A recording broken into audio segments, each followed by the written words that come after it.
The readings for Friday, December 9th.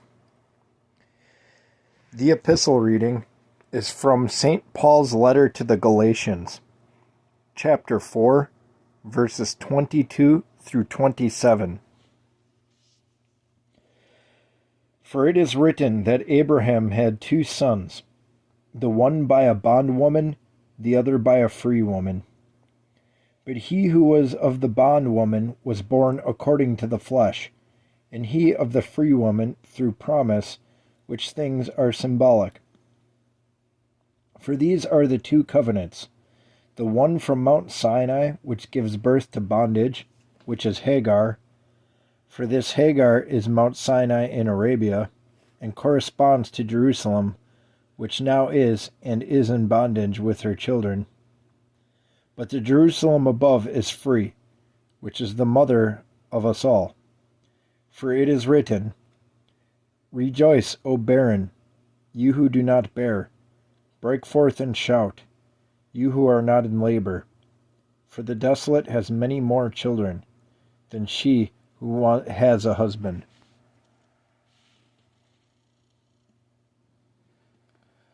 All right. Some footnotes from the Orthodox Study Bible. Just one footnote. So this goes from verse 21 through verse 31. So a little bit more than what we read here today. Feel free to read the rest of it in your own apps or Bibles. But it says, by saying that Abraham's two sons are related events, let me back that up. By saying that Abraham's two sons and related events are symbolic, in verse 24, Paul is not implying that they are not historical. Rather, he asserts that Old Testament history is announcing something far greater than itself. Hagar and Mount Sinai symbolize earthly Jerusalem and the Jews under the law, as noted in verse 25. Sarah, the free woman, in verses 22 and 23, symbolizes the heavenly Jerusalem, that is, the church, as noted in verse 26. The desolate are those in the church, especially the Gentiles. She who has a husband is Israel, as noted in verse 27.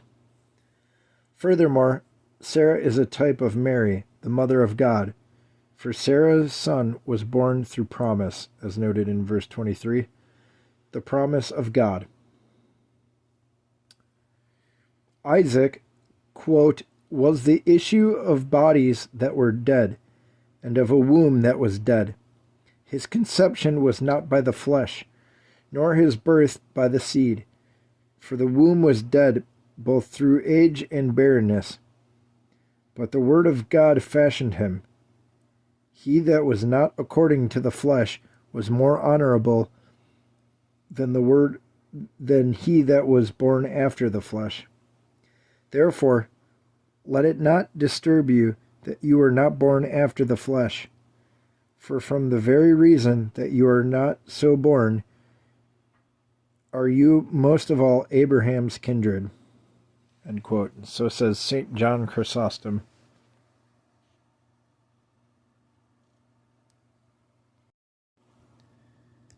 The Gospel reading is from the book of Luke, chapter 8, verses 16 through 21. No one, when he has lit a lamp, covers it with a vessel or puts it under a bed, but sets it on a lampstand, that those who enter may see the light.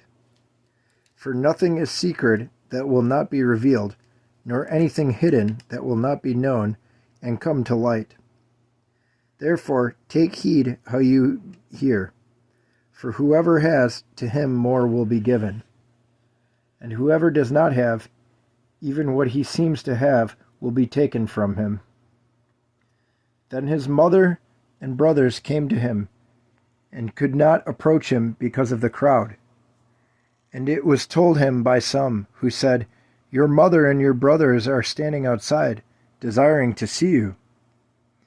But he answered and said to them, My mother and my brothers are these who hear the word of God and do it.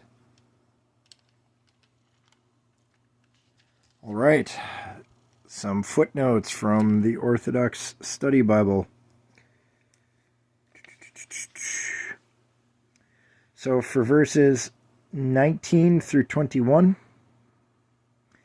it says to see the footnote at Matthew chapter 12, verses 46 through 50. It was not Christ's will to deny his mother and brothers. Rather, Jesus is correcting both them and his hearers, quote, to the right idea concerning himself, unquote, that the family of his kingdom, quote, is by nature, not by nature, but by virtue. So says St. John Chrysostom.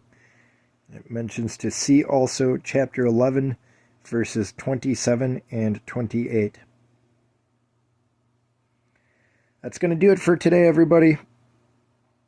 Hope you have a nice and blessed Friday. And please keep me in your prayers. Thank you.